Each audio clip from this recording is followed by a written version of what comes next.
Bismillahi walhamdulillahi wassalatu wassalamu ala rasulillah.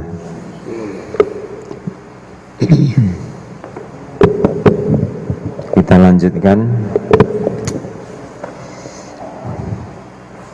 Ini tadi bab suluh secara ringkas sudah selesai. Berarti lanjut bab berikutnya. Atau mungkin ada yang ditanyakan bab suluh damai tadi. Nggih.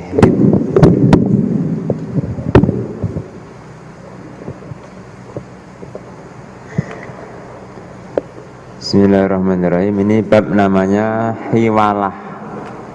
Bacanya nanti aja nih langsung.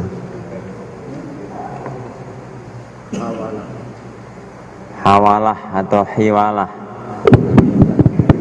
Niki artinya pengalihan hutang. Pengalihan hutang.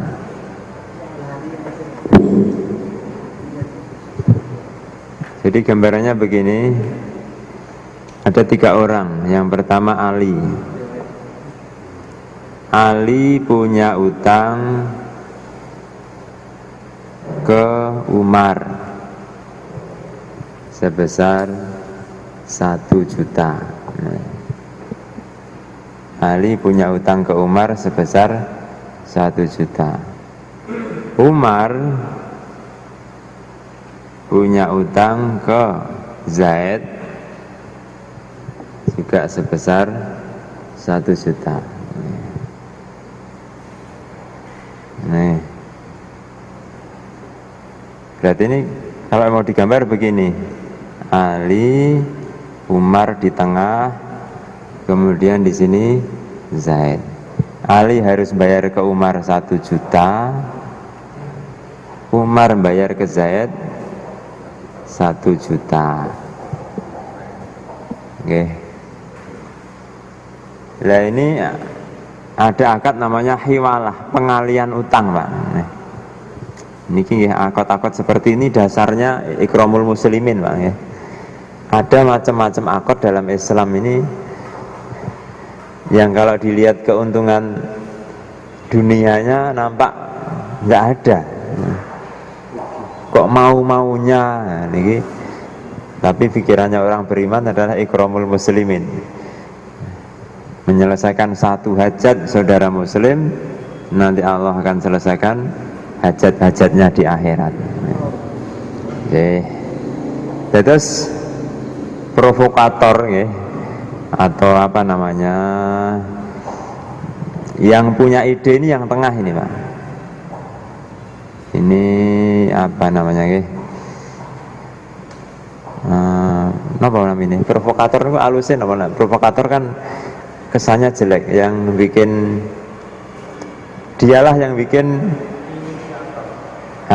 inisiator terus, Pak. Hujan ya, alhamdulillah.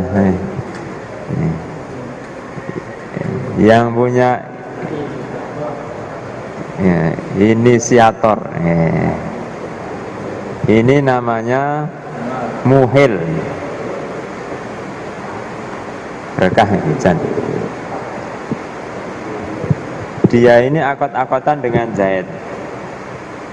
Dia nih, Umar nih ngomong, Pak, Zaid, bagaimana jika utangku kepadamu saya alihkan ke Ali?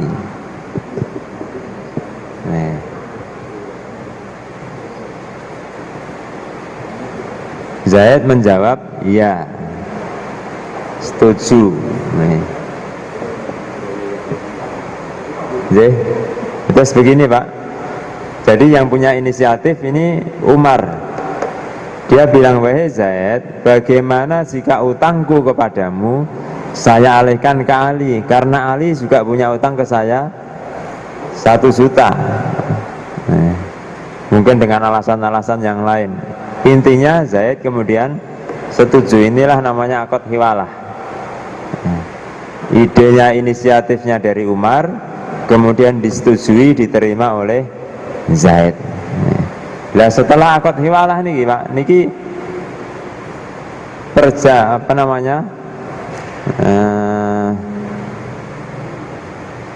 jalur utangnya jadi berubah.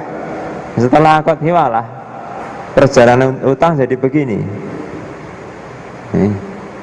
Langsung ke Zaid, dari Ali langsung ke Zaid. Jadi nanti Umar niki berarti sudah lepas tangan Pak. Sebab akad hiwalah ini Umar ini sudah bebas dari tanggungan utang kepada Zaid. Seandainya di kemudian hari Ali ini sulit bayar hutang, atau mungkin dia mengingkari hutang, Zaid nggak boleh nagih ke Umar. Setelah akad hiwalah ini sah, Zaid kalau mau nagih ya nagih ke Ali. Umar sudah cuci tangan, berlepas diri dari utangnya kepada Zaid.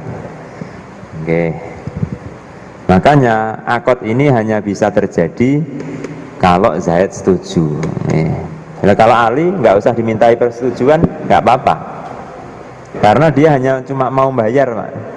Ke Umar juga bayar, dipindahkan ke sana juga bayar. Beda dengan Zaid. Zaid ini dapat resiko. Dengan akad hiwalah ini Zaid kena resiko, karena dia nagih Pak. Tadinya nagih ke Umar, mungkin Umar ini orang yang sudah dikenal, dia enak saja nagih. Kemudian dengan akad hiwalah dia jadi nagih ke Ali, orang lain lagi yang mungkin dia belum begitu mengenalnya. Niki namanya akad hiwalah. Gambarannya seperti ini Pak. Kita baca dulu, monggo. Al-hawalah atau pengalian hutang. Syarat hawalah atau pengalian hutang ada 4 macam, yaitu 1. Kerelaan muhil atau orang yang mengalihkan hutang. Yang kedua, penerimaan oleh muhtal atau orang yang menerima pengalihan hutang. 3. Keberadaan hak telah positif dalam tanggungan. 4. Ada kecocokan antara tanggungan yang ada pada muhil dan muhal alaihi atau orang yang menerima pelimpahan hutang dalam jenis dan macamnya, kontan dan temponya. Dengan adanya akad hawalah, maka muhil atau orang yang melimpahkan hutang bebas dari tanggungan membayar hutang tersebut. Dasar berlakunya hawalah adalah hadis Nabi Sallallahu Alaihi Wasallam dari Abu Hurairah radhiyallahu anhu, sesungguhnya Rasulullah Sallallahu Alaihi Wasallam bersabda, menunda pembayaran hutang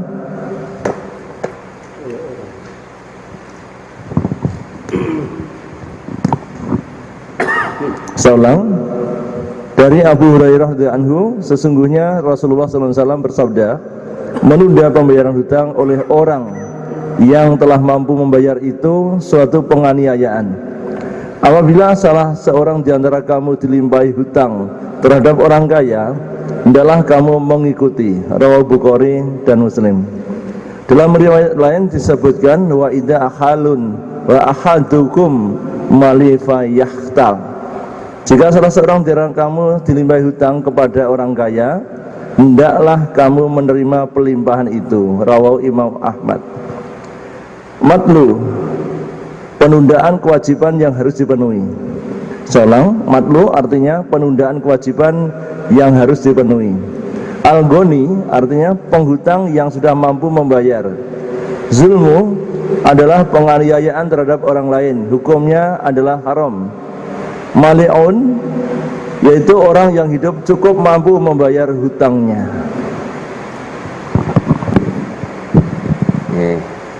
Jadi ada satu pelajaran lagi, matlul ghani zulmun, menunda membayar hutang padahal sudah mampu bayar, dan tentu saja hutangnya sudah jatuh tempo. Hutangnya sudah jatuh tempo, dia sebetulnya mampu bayar, kok ditunda-tunda. Nah, nunda niki satu kedzaliman, Pak. Nah. Sebaliknya di sisi lain yang memberi hutang, memberi tambahan penangguhan tempo, nanti aja nggak apa-apa, niki satu kebaikan, samhan nih Pak. Satu kemurahan hati, satu kelapangan yang diberikan oleh pemberi hutang. Maka Nabi bersabda, menunda-nunda utang bagi orang yang mampu itu kedzaliman. Jika salah seorang dari kalian diminta untuk dipindahkan utangnya ke orang yang mampu, maka hendaklah kalian mau. Ini Zaid ya. Seandainya engkau wahai Zaid, ada orang meminta ya, piutangmu dipindahkan ke orang lain, Ali, asalkan Ali ini adalah orang yang mampu, maka hendaklah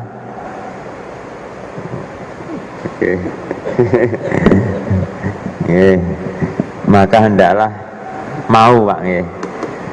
Dan ini kalau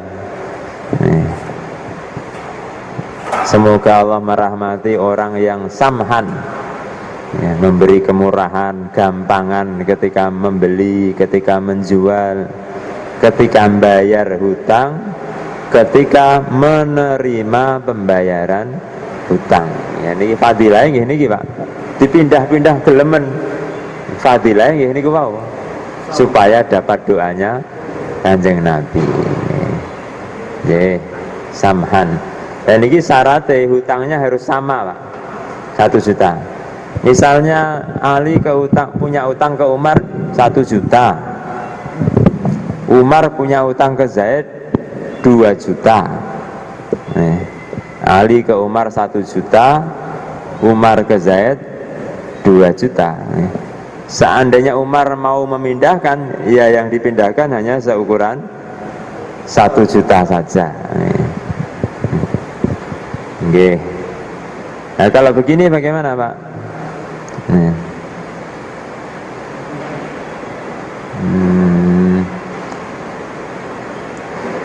Ali ke Umar 1 juta, Umar ke Zaid cuma 800.000 misalnya ya. 800.000. Zaid, bagaimana jika utangmu kepadamu saya alihkan ke Ali, kamu untung loh. Ali itu punya utang ke saya 1 juta. Lah utangku kepadamu aslinya cuman berapa? 800.000. Gimana? Mau nggak? Untung kamu? Nggak boleh, Pak. Nggak boleh. Tidak boleh. Tidak cocok. Niki nanti ngambil keuntungan dari utang jadinya. Walaupun untung, nggak boleh. Menjual hutang dengan hutang ini aslinya nggak boleh. Tapi karena ada hajat, kadang-kadang diperlukan, maka dibolehkan. Ya, kebolehannya ini dengan beberapa syarat, diantaranya harus sama. Kalau nggak sama nggak boleh. Jadi ini harus sama. Yang dipindah adalah sama-sama 1 juta.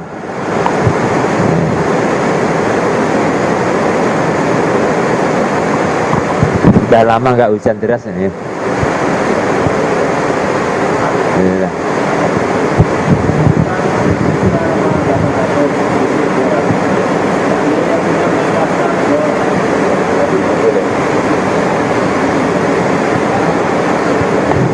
Alasannya,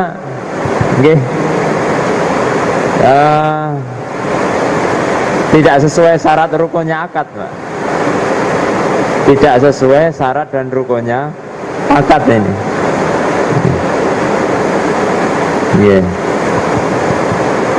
Nggak boleh, harus sama. Seandainya mau dipindahkan ya hanya yang senilai 800.000 saja.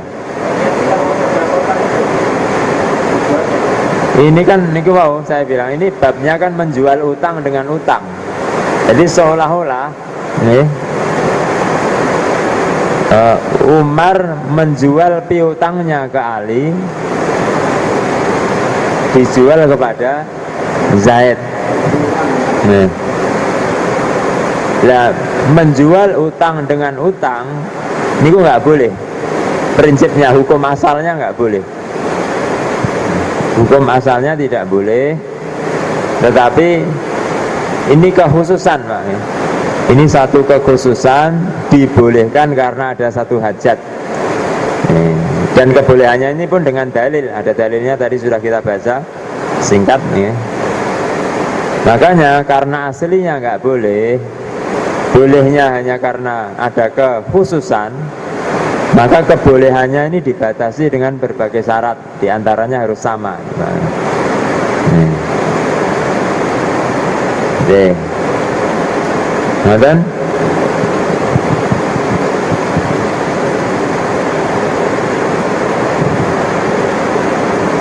utang ini sunahnya dicatat, Pak. Utang itu sunahnya dicatat. Saya punya teman niku nggih, walaupun sesama teman niku sering utang-utang, tapi dia ini bagus. Setidaknya ada catatan. Dia ada Fatih utang 100.000 tanggal sekian. Saya suruh tanda tangan, Pak. Tanda tangan, Pak. Itu teman dulu ketika masih di pondok sama-sama kita. Jadi dengan catatan, dengan kita menjalani sunnah catat mencatat dalam urusan utang ini menguntungkan kedua belah pihak, menguntungkan pemberi hutang. Kenapa? Dia punya satu perkara yang seandainya nanti ada perselisihan, perkara ini bisa menguatkan dakwaan dia. Lah yang utang juga untung itu kalau dicatat itu. Dengan dicatat ini akan mengikis, minimal mengurangi. Namanya manusia ini kan ada bisikan-bisikan setan, Bang ya. Ada yang namanya rasah bayar, engkau wae. Tapi dengan ada catatan ini bisa lebih mudah untuk menepis godaan-godaan untuk menunda-nunda bayar tadi. Jadi yang memberi utang juga untung, orang yang hutang juga untung, lebih bersih untuk di hatinya. Makanya teng Quran niko wala tas'amu ang taktubu sohiron aw kabiron. Jangan kau bosan nulis kalau ada utang piutang, entah itu sohiron kecil nilainya ataupun yang kabiron besar nilainya. Saya kira materi pokok sudah cukup dulu ini, 2 bab sudah secara singkat nih. Oh ya, utangnya ini pun juga harus sama. Kalau Ali ke Umar ini utangnya memang sudah jatuh tempo, maka bolehnya dipindahkan hanya dengan utangnya Umar ke Zaid yang juga sudah jatuh tempo. Kalau utangnya berupa uang, sana juga harus berupa uang, harus sama jenisnya. Enggak boleh Ali ke Umar ini utang uang 1 juta.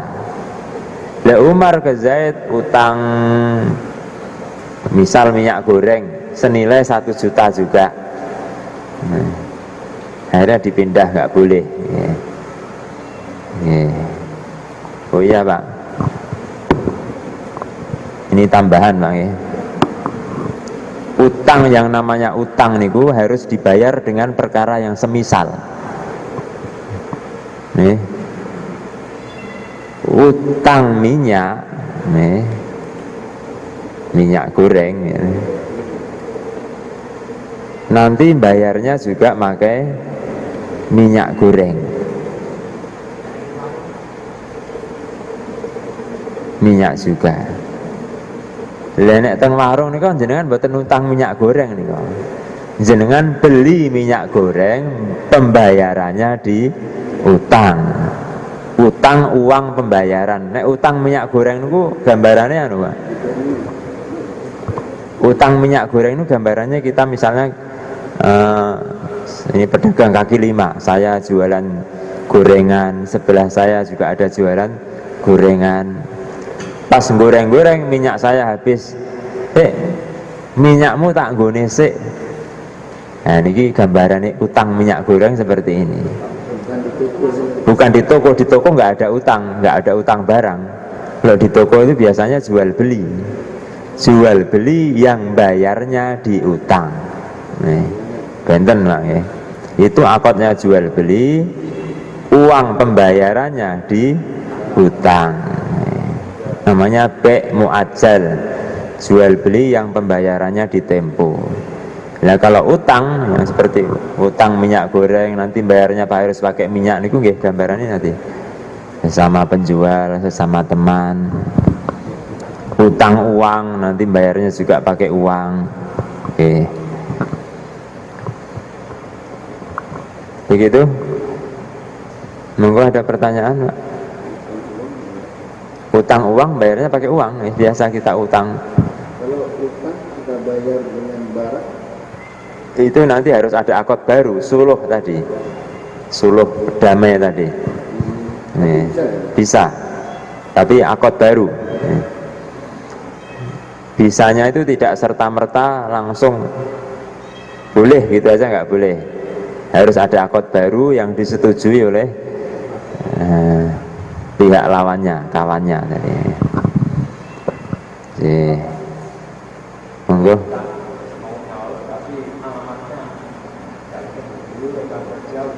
Allahu Akbar.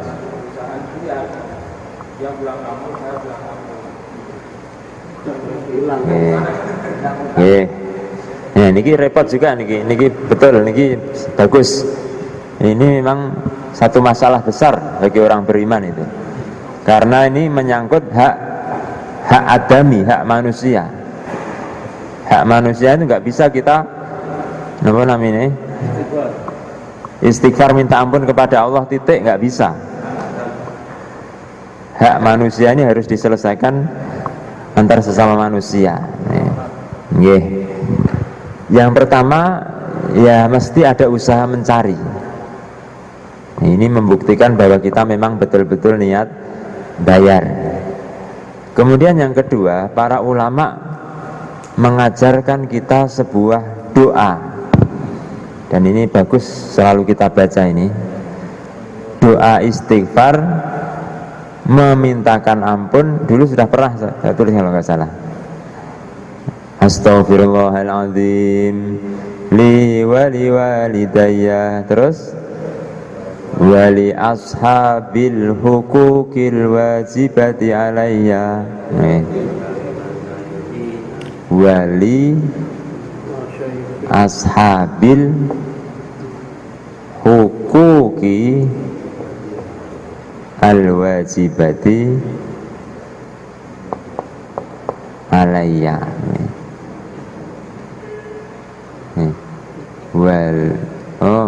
Kurang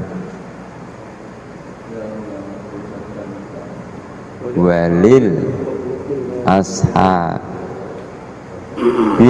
hukukil wajibati alayya.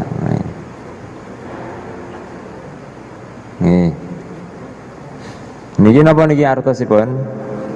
Memintakan ampun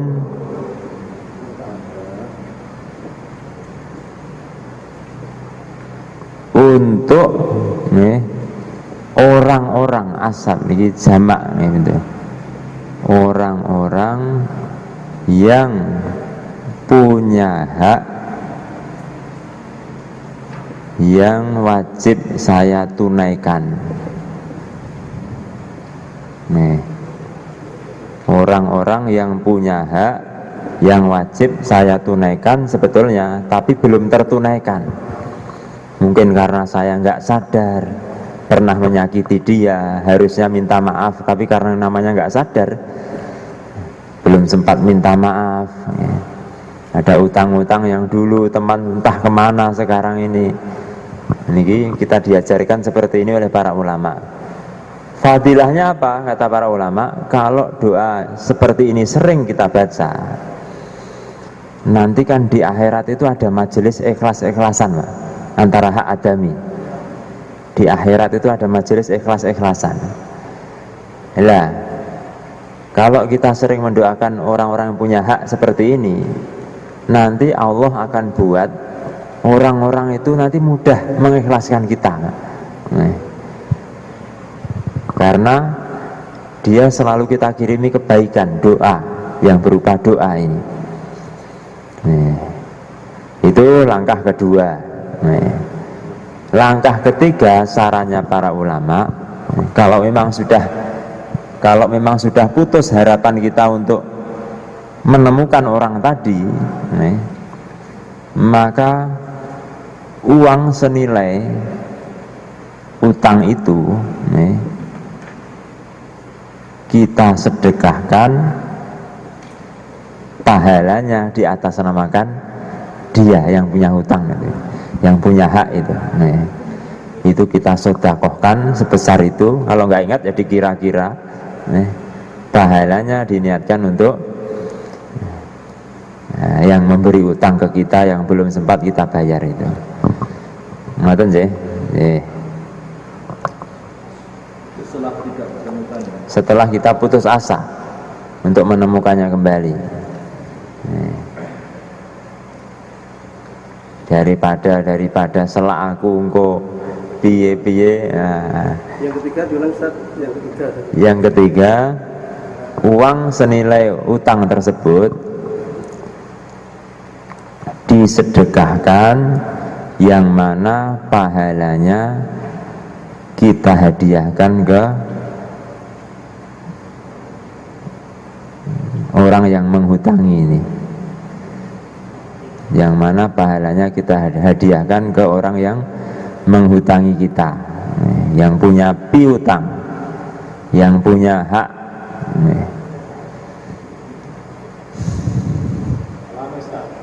Jadi jadi bayar.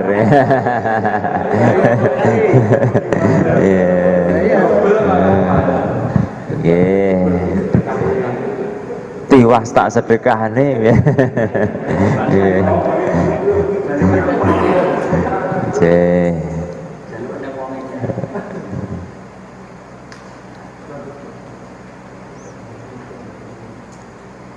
Saran dari Rasulullah tentang masalah tentang nasihat Rasulullah khusus.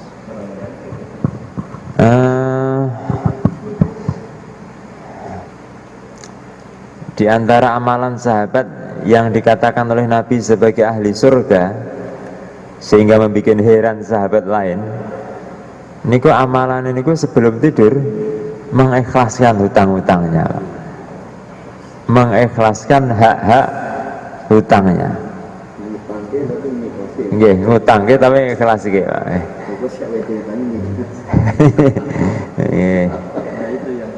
Tapi itu gini, bukan maknanya terus rasa bayar mboten. Ini kan karena Allahumma selamat, saking khawatirnya sahabat tadi, di antara alasannya yang bisa kita tangkap, sahabat tadi itu khawatir kalau nanti saya mati malam ini, sedangkan ada orang-orang yang masih punya hutang ke saya, engko piye wong kae bayari, nek ora dibayar bagaimana? Mikir keselamatan orang lain, akhirnya dia ikhlaskan. Kalau seandainya saya mati, saya ikhlaskan. Nek sesuk tagih neh. Kalau besok seandainya yang punya itu bayar, tagih neh. Kalau dikasihkan ke ahli warisnya Boleh, bisa. Maksudnya Pak?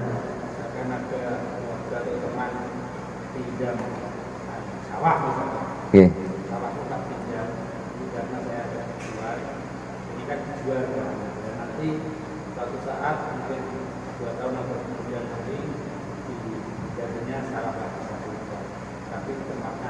Boleh, boleh. Nggih.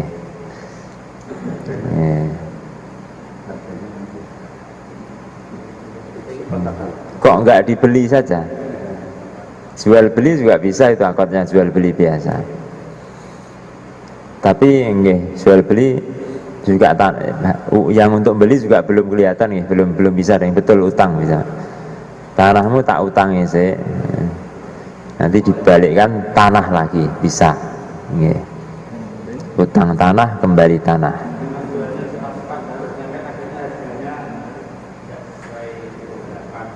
Nggih.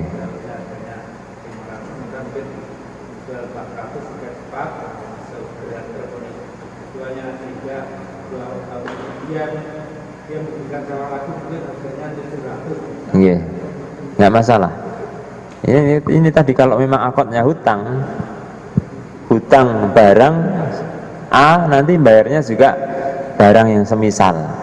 Hutang tanah, kalau memang akadnya hutang berarti bayarnya juga pakai tanah. Hutang semen, bayarnya ya semen. Itu beli semen kalau begitu. Yeah.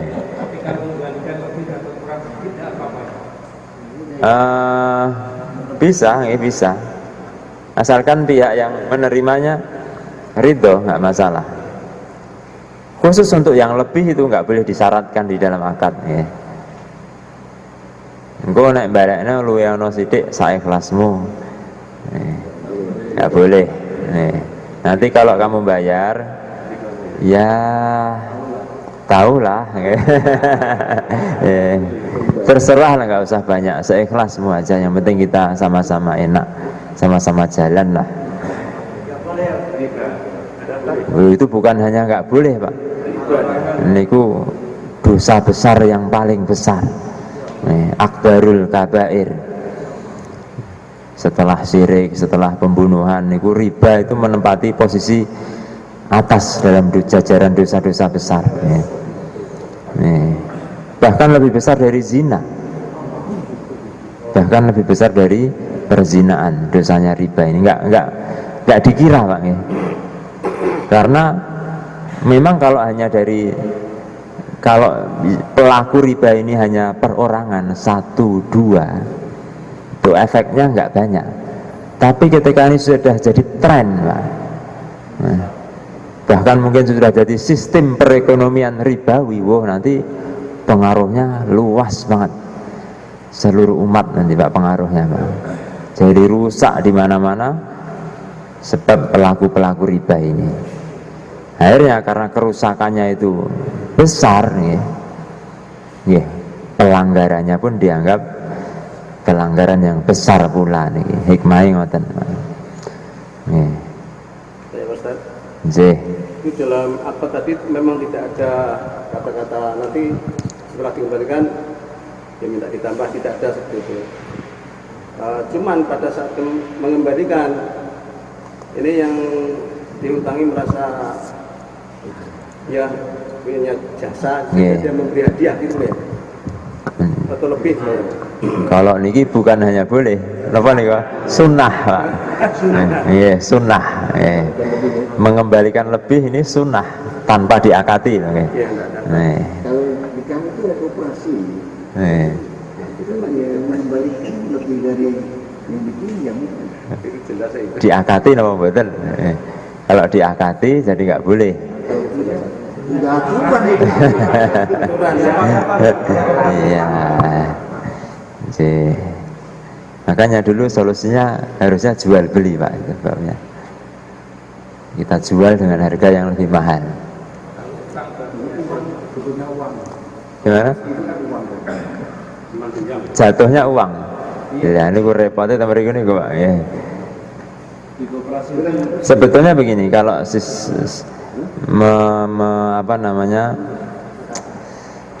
menukil sedikit sistem pegadaian syariah yang saya pernah dengar, ya. Ngecek langsung sih belum pernah. Itu kan ada jaminan utang itu. Dan nek tengah itu jaminan betul? Tidak ada. Jaminannya stroke. Nah, ini repotnya tambah lagi. Kalau yang ada jaminan masih bisa, nanti ketika ini barang jaminan kan diserahkan ke pihak yang memberi hutang. Di bank gitu, kalau di bank. Nah, barang jaminan ini kan perlu disimpan, ya, dijaga, butuh tempat kalau memang ini barang berharga. Lah jasa penyimpanan barang jaminan ini yang ditarik sewanya, Pak. Utangnya tetap besarnya, ya. Utangnya misalnya 1 juta, ya. Dia ngasih jaminan berupa apalah katakanlah, ya. Nah ini nyimpen ini jasa, ini bukan butuh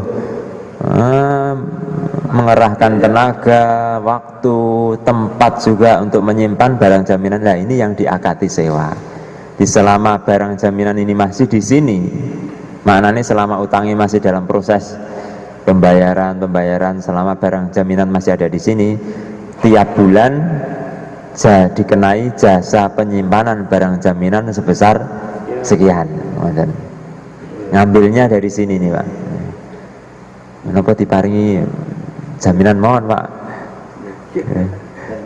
Iya, harusnya begitu. Kalau gaji seperti jaminan mungkin kalau nggak diambil bisa bertambah dan bisa berkurang. Oke, dulu sudah pernah kita sampaikan, ya, disampaikan ulang, bukan masalah, ya. Enggak apa-apa kalau sekedar menggunakan bank, sekedar untuk jasa transfer, ya, atau untuk lewatnya gaji, ini gue buatan apa-apa, Pak. Tetapi niat yang bagus ketika kita misal ngambil lewat ATM begitu, ya, itu niatnya pripun ya? Ngambil uang yang ini adalah hak saya yang halal. Karena uang di bank itu campur aduk, niatnya mengambil uang yang memang ini hak saya yang halal. Namanya yang masalah utang bagi barang, kadang-kadang kan ada beras itu kan berasnya sama kan mereknya itu yang beda, itu gimana kembaliannya? Kembali ke nanti dua belah pihak. Nggak masalah, asalkan jangan disyaratkan kok balikno sing luwih apik. Nah ngoten niku nggak boleh. Monggo.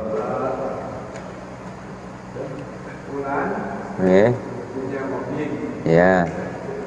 Pinjam uang saya 5 juta. Kemudian mobilnya diberikan saya pakai sampai dia kembalikan uang. Allahu Akbar.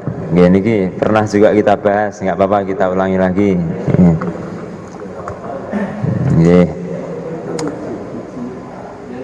Niki sesuatu yang sangat berbahaya niki. Jadi saya memberi utang seseorang, niku bahasanya bukan pinjam ya aslinya, ya, utang aslinya. Terus orang itu ngasih jaminan mobilnya diserahkan ke saya, terus saya pakai terus selama dia belum melunasi hutangnya. Bagaimana ini? Tidak boleh. Karena ini termasuk ngambil manfaat dari pemberian utang. Yang kata Nabi dalam sebuah riwayat, kullu qardin, setiap utang, jaro yang menarik naf'an atau manfaatan, menarik sebuah manfaat bentuk apa saja, fahuwa riba, maka itu adalah riba, namanya riba qard, riba utang. Ya kalau kan kita belum mengikhlaskan utang. Tahu-tahu Pak Jokowi datang, orangnya datang mau bayar utang, boleh terima enggak? Ya Pak dia tidak mengikhlaskan utang. Utang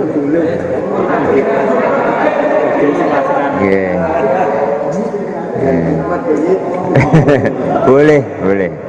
Tadi sudah. Monggo satu lagi, Saya sudah mengikhlaskan orang itu terus mundur dewe apa tanpa tarifasnya. Nanti setahun kemudian saya berulang tahun lagi. Oh, sudah diomong di depan orang ya? Oh, nggak boleh kalau itu.